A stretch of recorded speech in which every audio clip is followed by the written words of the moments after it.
ಇದು ನಮ್ಮ ಮೆದುಳನ್ನ ಕಾಪಾಡಲಿಕ್ಕೆ ತುಂಬ ಅನಿವಾರ್ಯವಾಗಿರುವಂಥ ಅಂಶ. ಬಹಳಷ್ಟು ಬಾರಿ ಈ ಥರದ ಒಂದು ಏನು ಪ್ರೊಟೆಕ್ಷನ್ ಲೇಯರ್ ಇದೆಯಲ್ಲ, ಇದನ್ನ ನಾವು ನಮ್ಮ ಕೈಯಾರೆ ಹಾಳು ಮಾಡ್ಕೊಳ್ತೇವೆ. ಕನಿಷ್ಠ 7-8 ತಾಸು ಮಾಡಲೇಬೇಕು. ನಾವು ಎಷ್ಟು ಕಡಿಮೆ ನಿದ್ದೆ ಮಾಡ್ತೇವೋ ಅಷ್ಟು ಈ ಬ್ಯಾರಿಯರ್ ಹಾಳಾಗತ್ತೆ. ಇನ್ನು ಆಯುರ್ವೇದದಲ್ಲಿ ಏನೇನು ಮಾಡಿ ಈ ಬ್ಲಡ್ ಬ್ರೈನ್ ಬ್ಯಾರಿಯರ್ನ ನಾವು ಚೆನ್ನಾಗಿ ಇಟ್ಕೊಳ್ಬೋದು, ಎಷ್ಟೇ ವಯಸ್ಸಾದರೂ ನಮ್ಮ ಮೆದುಳಿಗೆ ಈ ಕೆಟ್ಟ ಕಲ್ಮಶಗಳು ಹೋಗದೇ ಇರೋ ಥರ ಹೇಗೆ ನೋಡ್ಕೊಳ್ಬೋದು ಅನ್ನೋದನ್ನ ನೋಡ್ತಾ ಹೋಗೋಣ. ನಮಸ್ಕಾರ. ನಮ್ಮ ದೇಹ ಚೆನ್ನಾಗಿರಬೇಕು, ಎಲ್ಲ ಕೆಲಸಗಳು ಆರಾಮಾಗಿ ಸರಿಯಾಗಿ ನಡೀತಾ ಇರಬೇಕು ಅನ್ನೋ ಕಾರಣಕ್ಕೆ ದೇವರು ಎಷ್ಟು ಚೆನ್ನಾಗಿ ಅದನ್ನ ಪ್ಲಾನ್ ಮಾಡಿದ್ದಾನೆ ಅಂತಂದ್ರೆ, ಒಂದೊಂದು ಅಂಗಗಳಿಗೂ ಅದನ್ನ ಕಾಪಾಡಲಿಕ್ಕೆ ಏನು ಬೇಕು ಅದೆಲ್ಲವನ್ನ ಕೊಟ್ಟಿದ್ದಾನೆ. ನಾವು ಯಾವುದೋ ಒಂದು ಕಬ್ಬಿಣದ ಫ್ಯಾಕ್ಟರಿಗೆ ಚಿಕ್ಕ ಪುಟ್ಟ ಪಾಸ್ ತಗೊಂಡು ಹೋಗ್ಬಿಡ್ಬೋದು. ಆದ್ರೆ ಅದೇ ಒಂದು ನ್ಯೂಕ್ಲಿಯರ್ ರಿಯಾಕ್ಟರ್ ಅಥವಾ ನಮ್ಮ ಈ ಸೈನ್ಯಕ್ಕೆ ಸಂಬಂಧಪಟ್ಟ ಯಾವುದೋ ಒಂದು ಗುಪ್ತವಾದ ಪ್ರದೇಶ ಅಂಥ ಕಡೆಯಲ್ಲೆಲ್ಲ, ಅಥವಾ ನಮ್ಮ ದೇಶದ ಸಂಸತ್ ಇರ್ಬೋದು, ಪ್ರಧಾನಮಂತ್ರಿ ಕಚೇರಿ ಇರ್ಬೋದು, ಅಂಥ ಕಡೆಯಲ್ಲೆಲ್ಲ ಯಾರು ಬೇಕಾದರೂ ಹಾಗೆ ಇದ್ರಲ್ಲಿ ಹೋಗ್ಲಿಕ್ಕೆ ಸಾಧ್ಯ ಇಲ್ಲ ಅಲ್ವಾ? ಅದೇ ಥರ ನಮ್ಮ ದೇಹದಲ್ಲಿ ಆಯುರ್ವೇದದಲ್ಲಿ ಉತ್ತಮಾಂಗ ಅಂತ ಕರೆಯುವಂಥ, ಅಂದ್ರೆ ಇಡೀ ದೇಹವನ್ನ ಕಂಟ್ರೋಲ್ ಮಾಡುವಂಥ ವೆರಿ ವೆರಿ ಸ್ಪೆಷಲ್ ಅಂಗವಾದಂಥ ಮೆದುಳನ್ನ ಕಾಪಾಡಲಿಕ್ಕೆ ಅಂತಾನೆ ಅದೃಶ್ಯವಾಗಿರುವಂಥ, ಅಂದ್ರೆ ನೋಡ್ಲಿಕ್ಕೆ ನಾವೀಗ ಓಪನ್ ಮಾಡಿದ್ರೆ ಇದು ಈ ತರ ಒಂದು ರಕ್ಷಾ ಕವಚ ಇದೆ ಅಂತ ಕಾಣೋದಿಲ್ಲ, ಆದ್ರೆ ಒಳಗಡೆ ನಿಜವಾಗಿಯೂ ಒಂದು ತುಂಬಾ ಒಳ್ಳೆಯ ವೆರಿ ವೆರಿ ಸ್ಟ್ರಿಕ್ಟ್ ಸೆಕ್ಯೂರಿಟಿಯನ್ನ ದೇವರು ಮೆದುಳಿಗೆ ಕೊಟ್ಟಿದ್ದಾನೆ. ಅದಕ್ಕೆ ಬ್ಲಡ್ ಬ್ರೈನ್ ಬ್ಯಾರಿಯರ್ ಅಂತ ಹೇಳ್ತಾರೆ. ಅಂದ್ರೆ ಇಡೀ ದೇಹದಲ್ಲಿ ರಕ್ತನಾಳಗಳ ಕೆಲಸ ಹೇಗಿದೆ ಅಂತಂದ್ರೆ, ಆ ರಕ್ತನಾಳಗಳು ಲೀಕ್ ಆಗ್ತವೆ, ಅಂದ್ರೆ ಆ ರಕ್ತ ಸೋರತ್ತೆ ಅಂತ ಇಟ್ಕೊಳ್ಳೋಣ. ಅಂದ್ರೆ ಅದು ನಮ್ಮ ಎಲ್ಲ ಜೀವಕೋಶಗಳಿಗೆ ಶಕ್ತಿಯನ್ನ ಕೊಡ್ಲಿಕ್ಕೆ ಅಥವಾ ಅಂಗಗಳಿಗೆ ಶಕ್ತಿಯನ್ನ ಕೊಡ್ಲಿಕ್ಕೆ, ರಕ್ತವನ್ನು ಪೂರೈಕೆ ಮಾಡ್ಲಿಕ್ಕೆ ಇರುವಂತದ್ದು. ಆದ್ರೆ ಮೆದುಳಲ್ಲಿ ಹಾಗಲ್ಲ. ಮೆದುಳಲ್ಲಿ ಆ ಏನ್ ಜೀವಕೋಶಗಳು, ಹೊರಗಡಿನ ಜೀವಕೋಶಗಳು ಇರ್ತಾವಲ್ಲ ರಕ್ತನಾಳದ್ದು, ಅವು ತುಂಬಾ ಟೈಟ್ ಜಂಕ್ಷನ್ಸ್ ಅಂತ ಹೇಳ್ತಾರೆ. ತುಂಬಾ ಒತ್ತೊತ್ತಾಗಿರ್ತವೆ. ಯಾಕೆ ಅಂದ್ರೆ ರಕ್ತದಲ್ಲಿ ಹರಿಯುವಂತ ಎಲ್ಲ ಅಂಶಗಳು ಮೆದುಳಿನ ಒಳಗಡೆ ಹೋಗ್ಬಿಡಬಾರ್ದು. ಮೆದುಳಿಗೆ ರಕ್ತ ಸಂಚಾರ ಸಿಗಬೇಕು. ಆದ್ರೆ ಯಾವುದೇ ಕಾರಣಕ್ಕೂ ಮೆದುಳಿಗೆ ರಕ್ತ ಹರಿಯುವಾಗ ಪೂರ್ತಿ ಫಿಲ್ಟರ್ ಆಗಿಯೇ ಹೋಗ್ಬೇಕೆ ಹೊರತು ಹಾಗೆ ಸುಮ್ಮನೆ ಹೋಗ್ಬಾರ್ದು ಅಂತ. ಹಾಗಾಗಿ ಇಂದು ನಾವು ಬ್ಲಡ್ ಬ್ರೈನ್ ಬ್ಯಾರಿಯರ್ ಬಗ್ಗೆ ತಿಳ್ಕೊಳ್ಳೋಣ.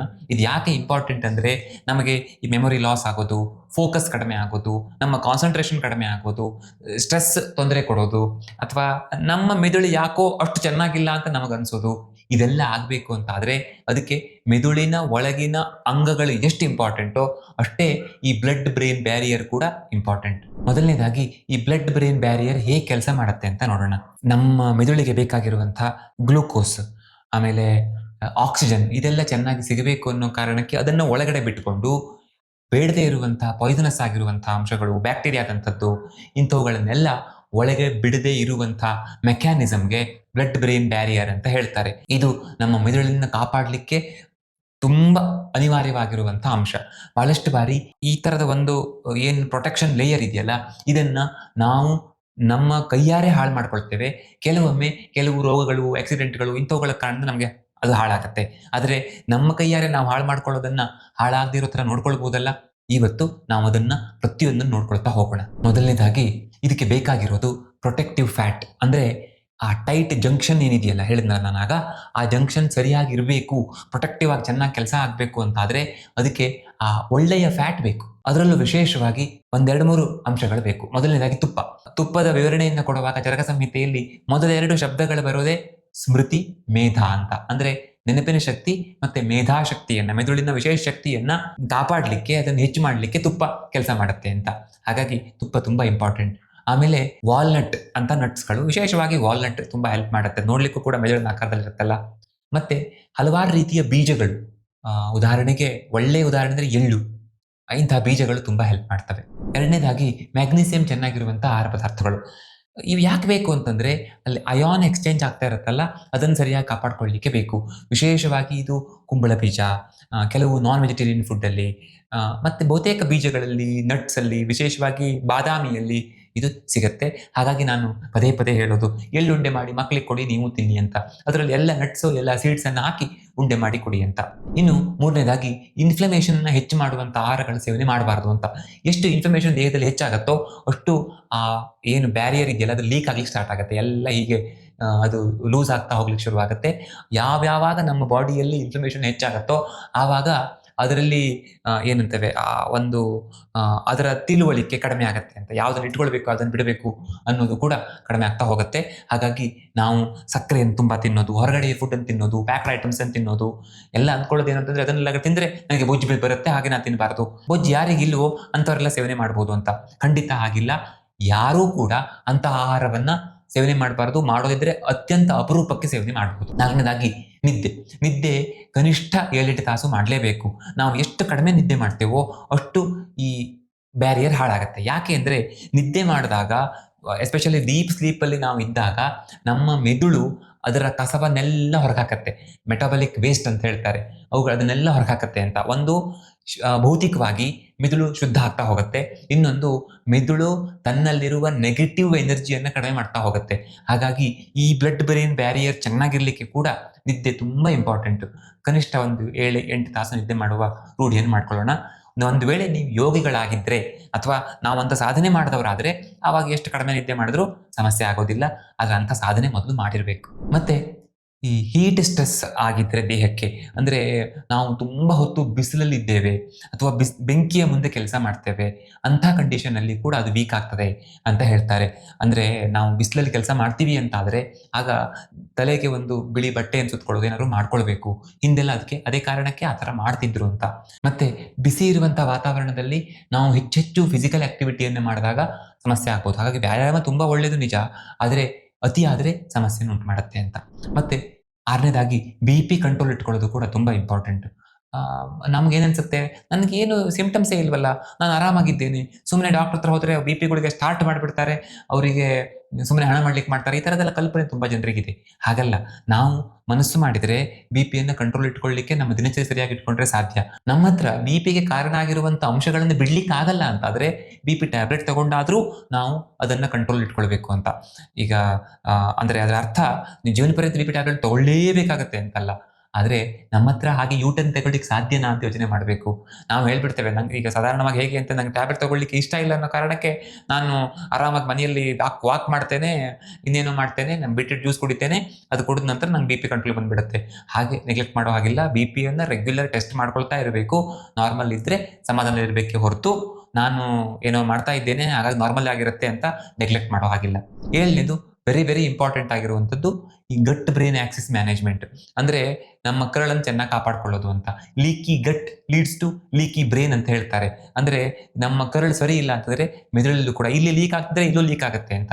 ಹಾಗಾಗಿ ನಮ್ಮ ಕರಳನ್ನು ಚೆನ್ನಾಗಿ ಇಟ್ಕೊಳ್ಳಿಕ್ಕೆ ನಾನು ಹಲವಾರು ಬಾರಿ ಹೇಳೇ ಆಗಿದೆ, ಅದನ್ನೆಲ್ಲ ಫಾಲೋ ಮಾಡಬೇಕು. ಅದು ತುಂಬ ಇಂಟ್ರೆಸ್ಟಿಂಗ್ ವಿಡಿಯೋ. ಯಾರು ನೋಡಿಲ್ವೋ ಅವರು ಈ ವಿಡಿಯೋದ ಕೊನೆಯಲ್ಲಿ ಆ ವಿಡಿಯೋದ ಲಿಂಕ್ ಕೊಟ್ಟಿರ್ತೇವೆ, ಅದನ್ನು ಕ್ಲಿಕ್ ಮಾಡ್ಕೊಂಡು ನೋಡ್ಕೊಳ್ಬೋದು. ಗಟ್ ಬ್ರೈನ್ ಆಕ್ಸಿಸ್ ಬಗ್ಗೆ ನಾನು ಡೀಟೇಲ್ ಆಗಿ ನಿಮಗೆ ಎಲ್ರಿಗೂ ಅರ್ಥ ಆಗೋ ರೀತಿಯಲ್ಲಿ ಹೇಳಿದ್ದೇನೆ. ಇನ್ನು ಆಯುರ್ವೇದದಲ್ಲಿ ಏನೇನು ಮಾಡಿ ಈ ಬ್ಲಡ್ ಬ್ರೈನ್ ಬ್ಯಾರಿಯರ್ನ ನಾವು ಚೆನ್ನಾಗಿ ಇಟ್ಕೊಳ್ಬೋದು, ಎಷ್ಟೇ ವಯಸ್ಸಾದರೂ ನಮ್ಮ ಮೆದುಳಿಗೆ ಈ ಕೆಟ್ಟ ಕಲ್ಮಶಗಳು ಹೋಗದೇ ಇರೋ ಥರ ಹೇಗೆ ನೋಡ್ಕೊಳ್ಬೋದು ಅನ್ನೋದನ್ನು ನೋಡ್ತಾ ಹೋಗೋಣ. ಮೊದಲನೇದಾಗಿ ಮೇಧ್ಯ ರಸಾಯನಗಳನ್ನು ಸೇವನೆ ಮಾಡೋದು, ಇದರ ಬಗ್ಗೆ ಕೂಡ ಹೇಳಿದ್ದೇನೆ. ಅದರಲ್ಲಿ ಉದಾಹರಣೆಗೆ ಒಂದೆಲಗ ಅಥವಾ ಬ್ರಾಹ್ಮಿ. ಒಂದೆಲಗ ಮಂಡೂಕಪರ್ಣಿ ಅಂತ ಹೇಳ್ತೇವೆ, ಬ್ರಾಹ್ಮಿ ಬೇರೆ, ಒಂದೆಲಗ ಕೂಡ ಬ್ರಾಹ್ಮಿ ಅಂತ ಕರೀತಾರೆ. ಎರಡರಲ್ಲಿ ಒಂದನ್ನು ನಾವು ಸೇವನೆ ಮಾಡ್ಬೋದು. ಶಂಖಪುಷ್ಪ ಅಥವಾ ಅಮೃತ ಬಳ್ಳಿಯ ಕಷಾಯವನ್ನು ವಾರದಕ್ಕೊಂದೆರಡು ದಿವಸ ತೆಗೆದುಕೊಳ್ಳೋದು. ಬೂದುಗುಂಬಳಕಾಯಿ, ಕೇಸರಿ, ಜೀರಿಗೆ, ತುಪ್ಪ, ಜೇನುತುಪ್ಪ, ಇಂತಹ ಹಲವಾರು ವಿಷಯಗಳಿವೆ ಮೇಧ್ಯ ರಸಾಯನದ ಔಷಧಗಳು. ಅವುಗಳನ್ನು ನಾವು ಸೇವನೆ ಮಾಡಬಹುದು. ಆಗಾಗ ಕೂಡ ನಾವು ಸೇವನೆ ಮಾಡ್ತಾ ಇದ್ದರೆ ತುಂಬ ಅನುಕೂಲ ಆಗುತ್ತೆ. ಅಥವಾ ಒಳ್ಳೆಯ ಕಂಪನಿಯ ಬ್ರಾಹ್ಮಿ ಘೃತವನ್ನು ದಿನಕ್ಕೆ 1 ಚಮಚ ಬೆಳಿಗ್ಗೆ ಖಾಲಿ ಹೊಟ್ಟೆಯಲ್ಲಿ ಬಿಸಿನ ಜೊತೆಗೆ ಸೇವನೆ ಮಾಡೋದು, ಜೀವನ ಪರ್ಯಂತ ತೆಗೆದುಕೊಳ್ಬೋದು, ಆ ಥರ ಮಾಡ್ಬೋದು. 2ನೇದು ಸ್ನೇಹ ಸೇವನೆ. ಆಯುರ್ವೇದ ಅದನ್ನು ಹೇಳುತ್ತೆ, ಸ್ನಿಗ್ಧಮಶ್ನೀಯಾತ್ ಅಂತ. ನಿತ್ಯ ನಾವು ಸ್ನಿಗ್ಧ ಗುಣವನ್ನು ಹೊಂದಿರುವಂಥ ಜಿಡ್ಡಿನ ಅಂಶವನ್ನು ಸೇವನೆ ಮಾಡಬೇಕು ಅಂತ. ಅದರಲ್ಲೂ ವಿಶೇಷವಾಗಿ ತುಪ್ಪವನ್ನು ನಾವು ನಿತ್ಯ ಒಂದು 3-4 ಚಮಚ ತುಪ್ಪವನ್ನು ಸೇವನೆ ಮಾಡುವ ರೂಢಿ ಇಟ್ಕೊಂಡ್ರೆ, ಅಥವಾ ನಮ್ಮ ಪ್ರಕೃತಿ ತುಂಬ ಕಫ ಪ್ರಧಾನವಾಗಿದೆ ಅಂತ ಆದರೆ ಆಗ ಎಳ್ಳೆಣ್ಣೆ ಇಂಥವನ್ನು ಸೇವನೆ ಮಾಡುವ ರೂಢಿ ಇಟ್ಕೊಂಡ್ರೆ, ಮತ್ತು ಈ ನಟ್ಸಲ್ಲಿ ಕೂಡ ಒಳ್ಳೆಯ ಸ್ನೇಹ ಇದೆಯಲ್ಲ, ನಟ್ಸು ಸೀಡ್ಸ್ ಎಲ್ಲ ಸೇವನೆ ಮಾಡ್ಬೋದು. ವಿಶೇಷವಾಗಿ ತುಪ್ಪ ಮತ್ತು ಎಳ್ಳೆಣ್ಣೆಯನ್ನು ಹೆಚ್ಚೆಚ್ಚಾಗಿ ಸೇವನೆ ಮಾಡ್ತಾ ಹೋದರೆ ಆಗ ನಮ್ಮ ಮೆದುಳು ಚೆನ್ನಾಗಿರುತ್ತೆ. ಯಾಕೆ ಅಂತ ನೀವು ಕೇಳ್ಬೋದು. ಯಾಕೆ ಅಂದರೆ ಈ ಮೆದುಳು ಮತ್ತು ಈ ಬ್ಲಡ್ ಬ್ರೈನ್ ಬ್ಯಾರಿಯರ್ ಇದೆಯಲ್ಲ, ಅದು ವಿಶೇಷವಾಗಿ ಕೊಬ್ಬಿನಿಂದಲೇ ಮಾಡಲ್ಪಟ್ಟಿರುವಂಥದ್ದು. ನಾವು ಒಳ್ಳೆಯ ಕೊಬ್ಬನ್ನು ಸೇವನೆ ಮಾಡಿದಾಗ ಅದು ಆ ಕೊಬ್ಬಿನಲ್ಲಿ ಇರುವಂತಹ ಅಂಶಗಳನ್ನು ದೇಹ ಹೀರ್ಕೊಂಡು ಅಂದರೆ ಅದು ಸುಲಭವಾಗಿ ಅದು ಸ್ಟ್ರಾಂಗ್ ಆಗಲಿಕ್ಕೆ ಹೆಲ್ಪ್ ಆಗುತ್ತೆ ಅಂತ. ಹಾಗಾಗಿ ಫ್ಯಾಟ್ ನಮ್ಮ ಮೆದುಳಿಗೆ ಬೇಕೇ ಬೇಕು. ಮೂರನೇದು ನಸ್ಯಕರ್ಮ. ನಾವು ನಸ್ಯಕರ್ಮವನ್ನ ಒಂದು ವರ್ಷಕ್ಕೆ ಒಂದೆರಡು ಬಾರಿ ಯಾವುದೋ ಒಂದು ಪಂಚಕರ್ಮ ಸೆಂಟರ್ಗೆ ಹೋಗಿ ಅಲ್ಲಿ ಮಾಡಿಸ್ಕೊಳ್ಬೋದು.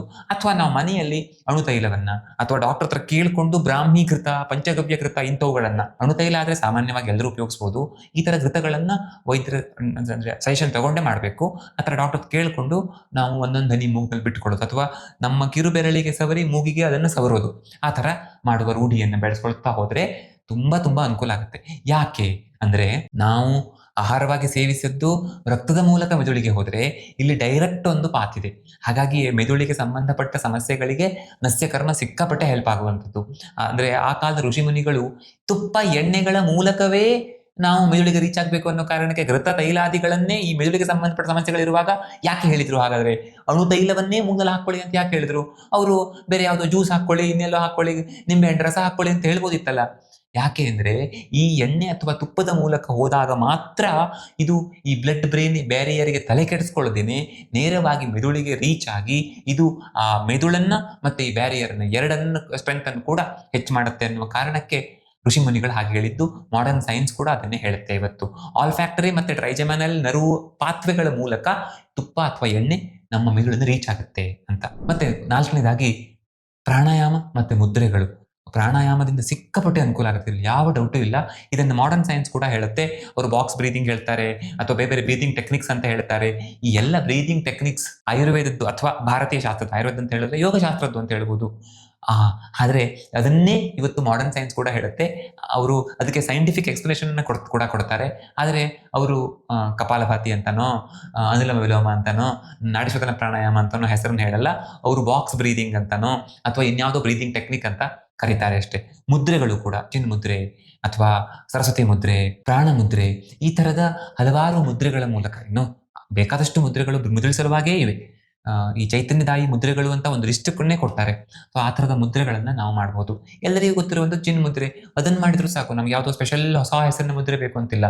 ಒಂದು 10 ನಿಮಿಷ 15 ನಿಮಿಷ ಈ ಹೆಬ್ಬೆರಳು ಮತ್ತೆ ಕಿರುಬೆರಳನ್ನು ತಾಗಿಸ್ಕೊಂಡು ಕೂತ್ಕೊಂಡು ಉಸಿರನ್ನ ನಿಧಾನವಾಗಿ ಉಸಿರನ್ನು ಹೊರಗೆ ಹಾಕೋದು ಒಳಗೆ ಹಾಕೋದು ಮಾಡಿದ್ರೂ ಕೂಡ ಆ ಕೆಲಸ ಆಗ್ಬಿಡುತ್ತೆ. ಒಟ್ಟಿನಲ್ಲಿ ಈ ಎಲ್ಲ ಪ್ರಯತ್ನಗಳ ಮೂಲಕ ನಮ್ಮ ಮೆದುಳನ್ನ, ಅದರಲ್ಲೂ ವಿಶೇಷವಾಗಿ ಈ ಬ್ಲಡ್ ಬ್ರೈನ್ ಬ್ಯಾರಿಯರ್ ಅನ್ನ ನಾವು ಚೆನ್ನಾಗಿರೋ ಥರ ನೋಡ್ಕೊಳ್ಬೋದು. ಅದು ಚೆನ್ನಾಗಿದ್ದರೆ ಮೆದುಳಿಗೆ ಸುಲಭವಾಗಿ ಆಪತ್ತು ಬರುವ ಚಾನ್ಸಸ್ ಕಡಿಮೆ ಆಗ್ತಾ ಹೋಗುತ್ತೆ. ಮುಂದಿನ ವಿಡಿಯೋದಲ್ಲಿ ಇನ್ನೊಂದಿಷ್ಟು ವಿಶೇಷ ವಿಷಯಗಳ ಸಿಗೋಣ. ಧನ್ಯವಾದ.